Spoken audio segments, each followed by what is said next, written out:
My boss, of course, only approved it for the fall. Not exactly prime vacation season, I know, but whatever. The main thing was I'd finally get a break from all those mugs at the office and visit my folks in their village.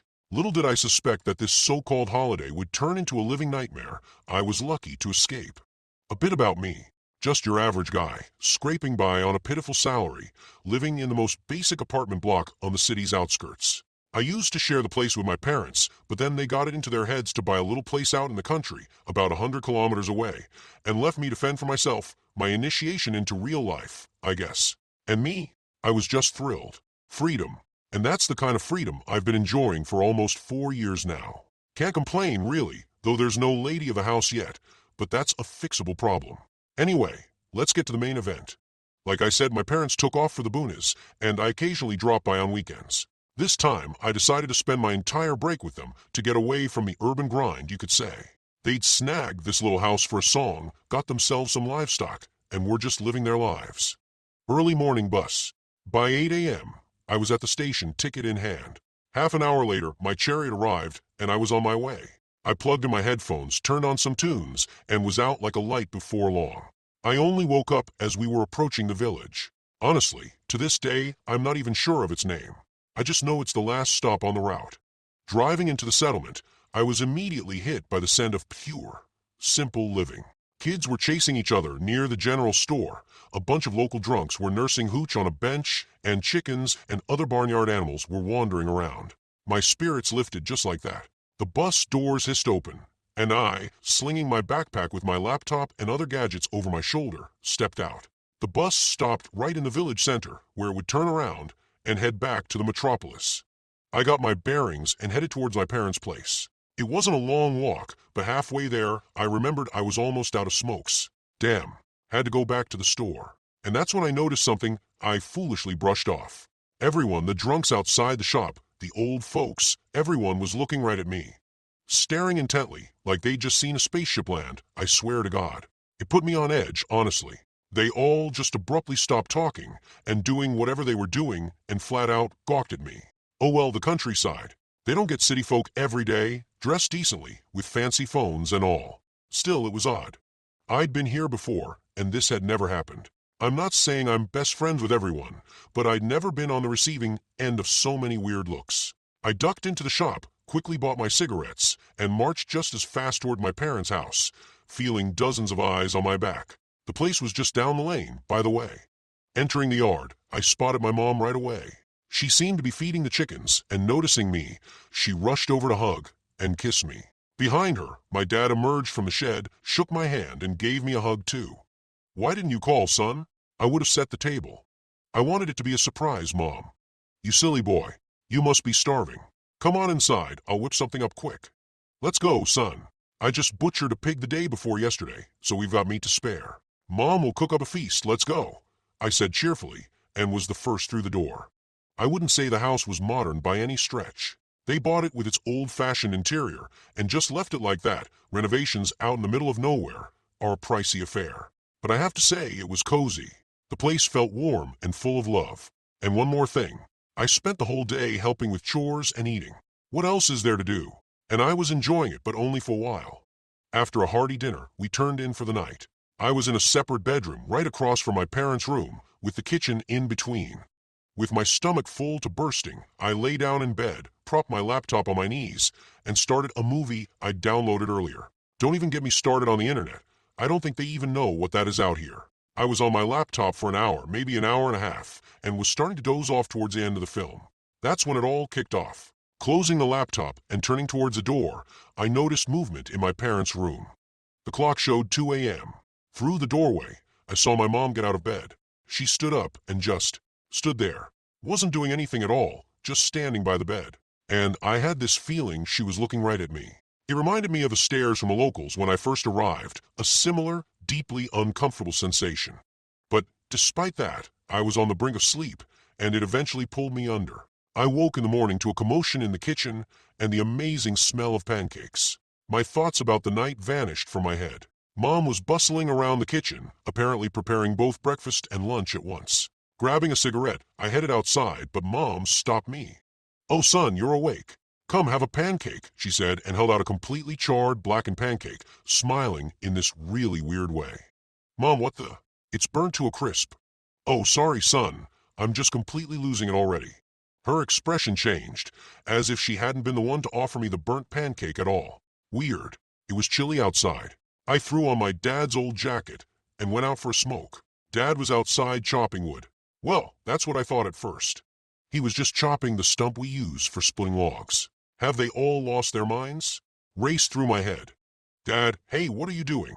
Why are you chopping the stump?" I called out, laughing. He smiled and stared right through me. After a couple seconds, he shook his head, his expression shifted, and he yelled, "Getting so old, I don't even know what I'm doing anymore." I smiled back, though my head was spinning with the thought that something was very wrong here. Strangely enough, there were no more incidents like that until evening. At dusk, we sat down for dinner as usual. The aromas in the house were incredible, and I was salivating. After eating my fill, I went to bed, didn't even open a laptop. I was just so tired.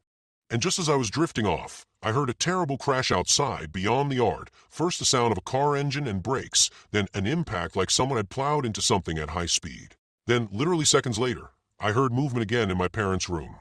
I bolted out of bed and ran outside. My parents were standing motionless, staring out the window. My own curiosity took over completely, and I pushed the gate open and stepped out. Sure enough, someone had crashed into the lampposts with an old jalopy. I glanced at my watch. Midnight.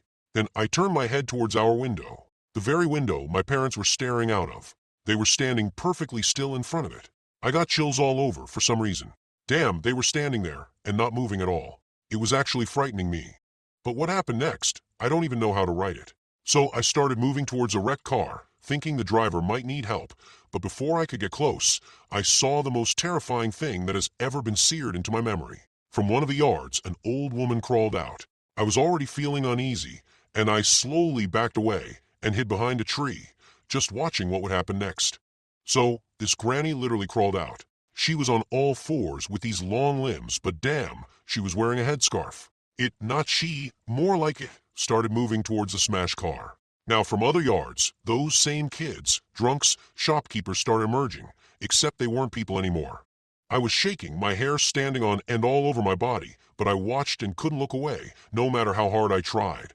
They were all different sizes, their eyes were glowing, and they moved in this utterly horrifying way, their limbs seeming to break and contort unnaturally. They were the most genuine freaks. Those damn kids.